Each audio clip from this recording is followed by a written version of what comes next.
welcome back to Never Done Projects with Randy and Randy. On this episode, as I've already told you, we finished putting the step on Black Betty. Did a little bit of a cold start. I mean, just a little fiddling around. If you can't tell by the way that it is, it's darker than my sense of humor. Do you want to tell the people where we just went? I bought a car. If you did not watch the short that we posted on Saturday the 2nd, right before it got dark, we decided, well, somebody in a orange shirt decided it's time to buy a car.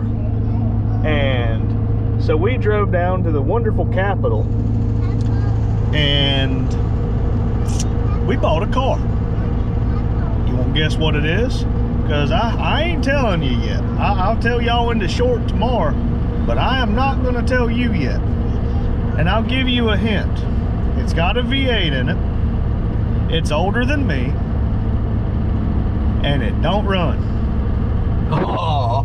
You don't say. Something we bought don't run. Hey, it's good for the channel though. Yep. Hey, it ought to be good for the channel.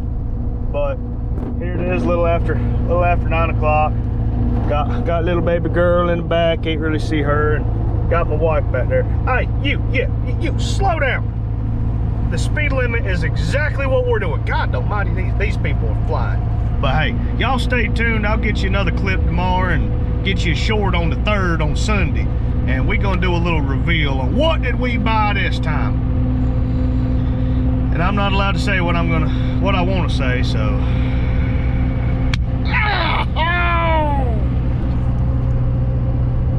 You're a bitch. All right, everybody. We're gonna play an episode of Hold My Mountain Dew and/or Pepsi. And if you can't tell, that's angled back just enough where whenever I knock it out of gear, it's gonna roll. And my goal is to aim that back end into that building. And we're gonna see if we can record that. And if we can, you might not like it, but I'm gonna laugh like a hyena. So here we go. Oh, and a little segment before I set you up on the tripod here. You want to talk about comedic? Like, I mean, like, absolutely just freaking hilarious. When we were trying to put this car is not even as heavy as especially the newer ones. Our winch decided it was time to leave the chat. So we had to push this car. Big shout out to the people we bought it from helping us push it on there. But I had to push this car onto this trailer. There wasn't much of a downhill slope to help us get it on there. And I decided whenever it got on the trailer that I needed to get in the car to stop the car. My right knee decided to hit this little corner right here at about Mach Jesus and a half. So I ain't doing too good on that. I'm hurting. And I gotta go back to work tomorrow. So hopefully Dad says, work the soreness out, boy. It'll be okay. Yeah, okay. Here we go. Let's see if we can have a little bit of fun. All right, here we go. We're gonna try it. What's the worst that can happen?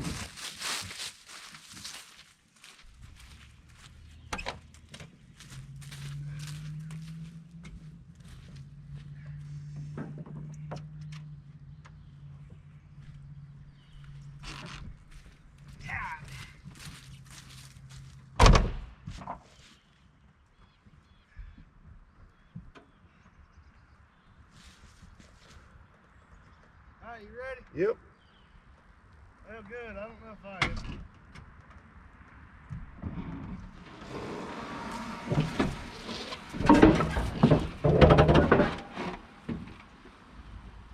Push on, man, push!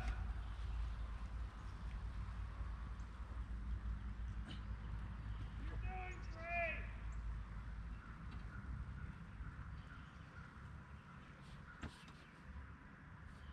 Would it help if I put it in neutral?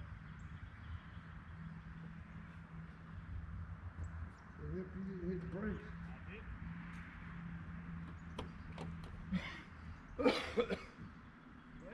Well, It's too low down to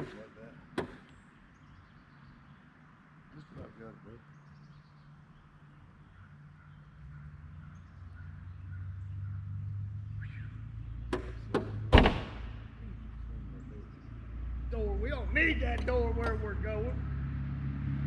We'll have a roll bar.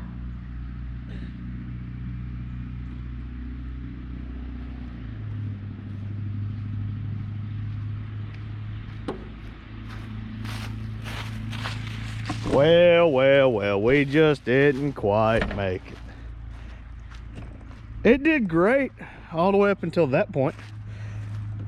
But that's why we got tractors and other big trucks and Black Betty sitting back there. We can get away in here, but we could have got about another 6 foot. It's going back downhill right about right here.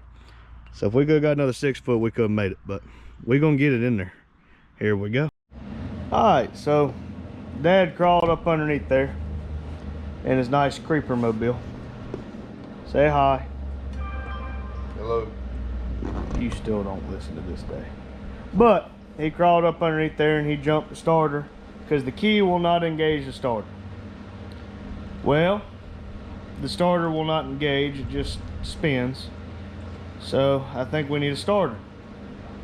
Well, I'm used to $70, $80 starters on Black Betty or on that dump truck we had.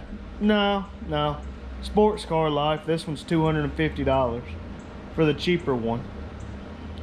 So we're gonna see if it's Sunday now. We're gonna see if somebody on Monday how much they would charge if we took it to them, if they can rebuild it, and if they can, how much that would be. I got one that I was gonna put on Black Betty, but will you shut up? I'm talking to the people. But Dad says that one's just entirely too big, but I was under the impression a 350 was a 350. But this is a LT1 350. So I don't know what we're gonna do with that, but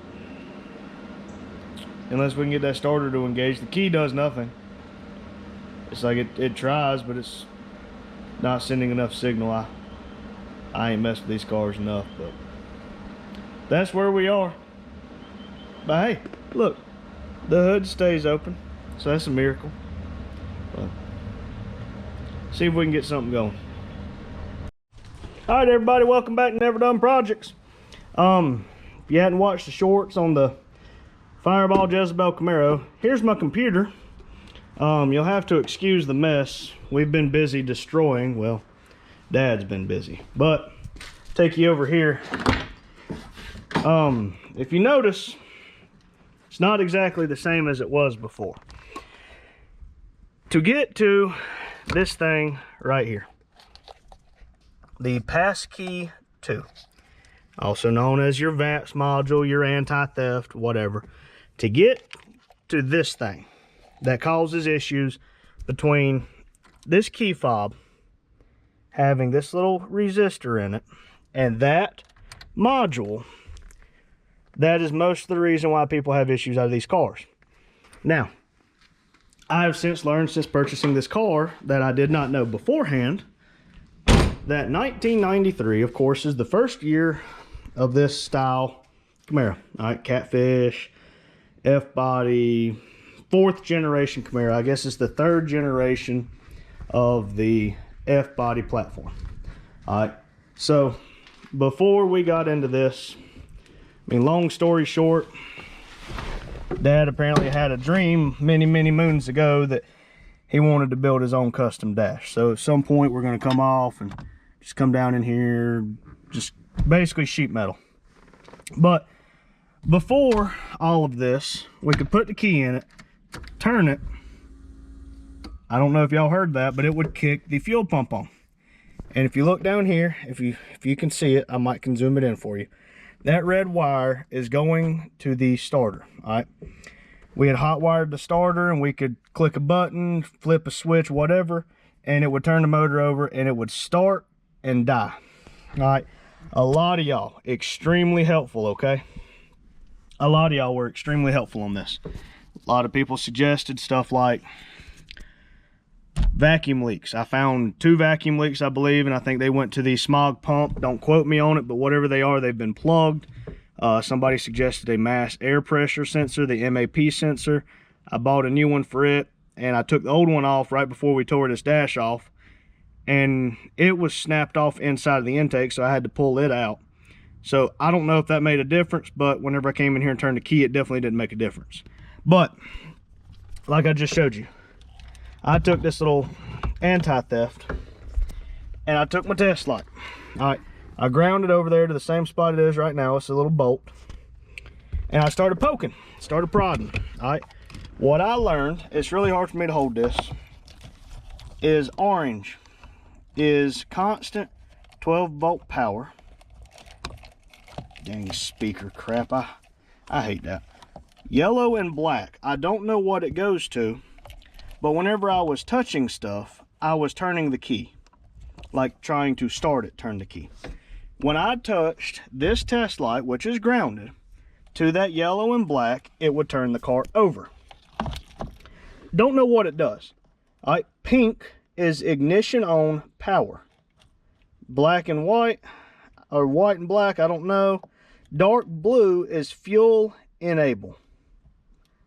I think it will allow my injectors to fire, which is what this device was preventing from doing.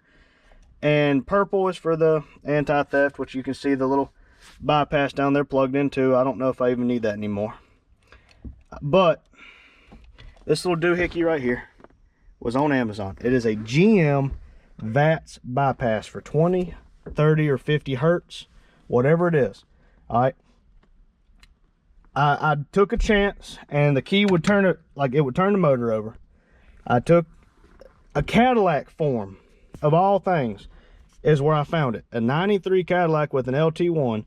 Somebody said this box is what failed in theirs. And I was doing reading on it, and they said that that box, now mind you, I could buy another one. This one is literally from 1/16 of 1992.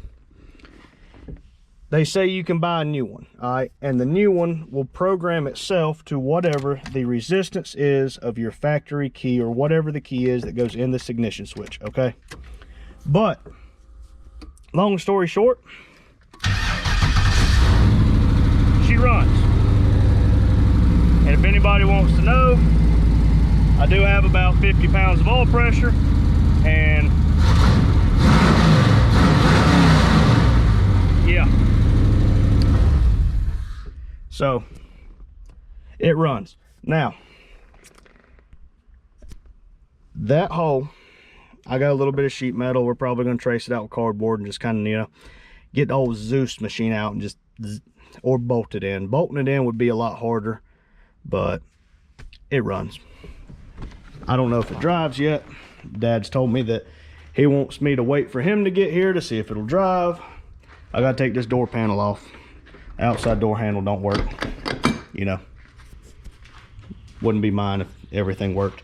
But I mean, as you can tell, I got to put the radiator back in front, put the whole front of the motor back together. So I bought a new OptiSpark, however you want to call it.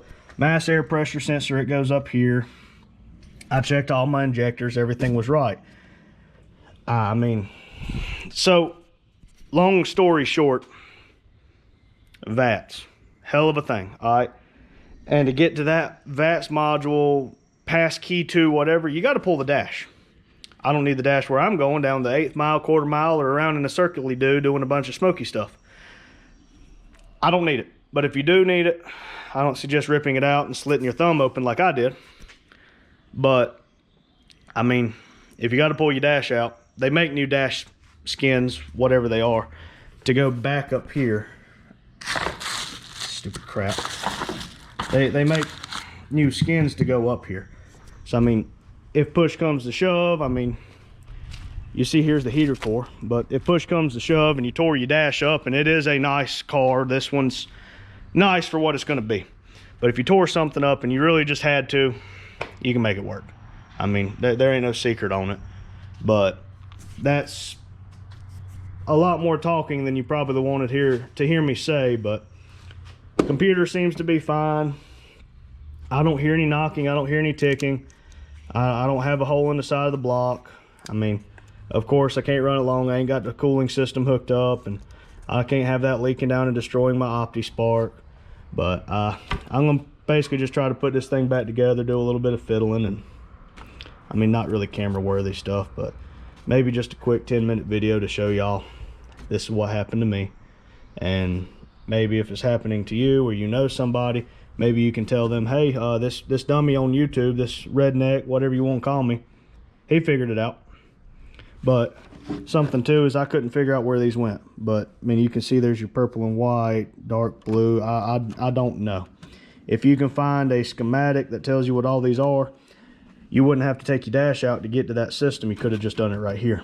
I couldn't find one. Maybe you could. But hey, I appreciate it. Thank everybody for the support. And if this makes it to a video, like, subscribe, and comment. Have a great day.